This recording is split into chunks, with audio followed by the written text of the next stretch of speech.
stockbroker is being investigated by the RCMP and is facing a dozen claims. He is accused of milking millions of dollars from Alberni Valley dairy farmers and from other investors across Vancouver Island and the Lower Mainland.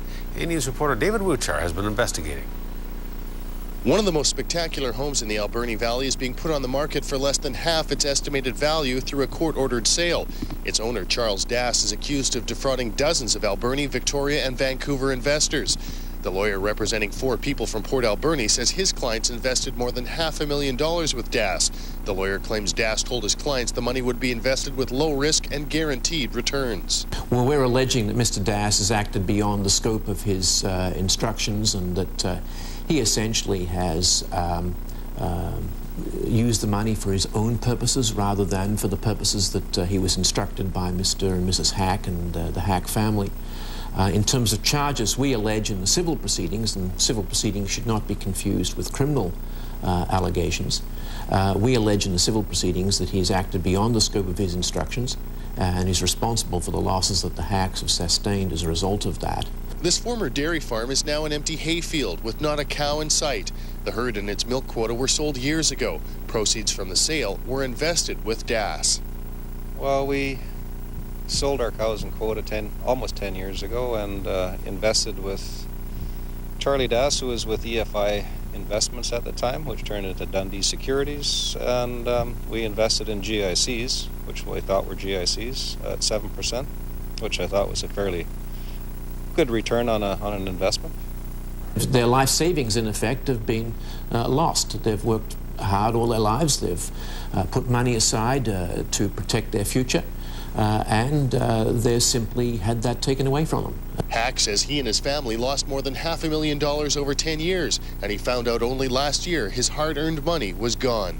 July, our premiums weren't paid, which were supposed to be taken care of by Mr. Dass, and weren't, and so we started looking into it and found out that apparently our money was never invested in GICs, and yeah, we're kind of chasing a paper trail. Well, I guess I'll just keep on working the rest of my life instead of doing what you're supposed to do when you retire, I guess. That's about it. Charles Dass is now the subject of a case before the Investment Industry Regulatory Organization of Canada, which Dass is fighting through the BC Court of Appeal, arguing that because he's no longer a stockbroker, IROC has no jurisdiction over him. But late last week, his appeal was denied, and his case will now be the subject of a professional review. A panel will hear it. They will decide whether we've got enough facts to prove our allegations. If they find that, then our powers are to fine or to suspend him for a period of any time, months to permanently. This matter is now fresh. We'll have to see how our panels proceed, but we do expect to be able to aggressively prosecute these matters now. In his BC Supreme Court statement of claim, Hack accuses Dass of misappropriating $625,000 and converting the money to his own use, mostly towards his Sprout Lake mansion.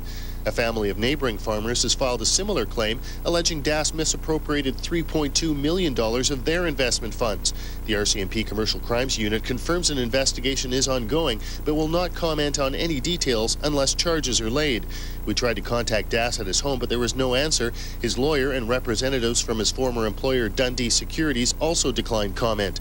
Dass's 7,700 square foot Sprout Lake waterfront home on 2 acres of land goes before a court-ordered sale for a possible $2.5 million. Lawyers representing the dairy farmers and 10 other creditors have launched civil claims and hope to bring Dass before a judge next month. In Port Alberni, David Wuchar, A News.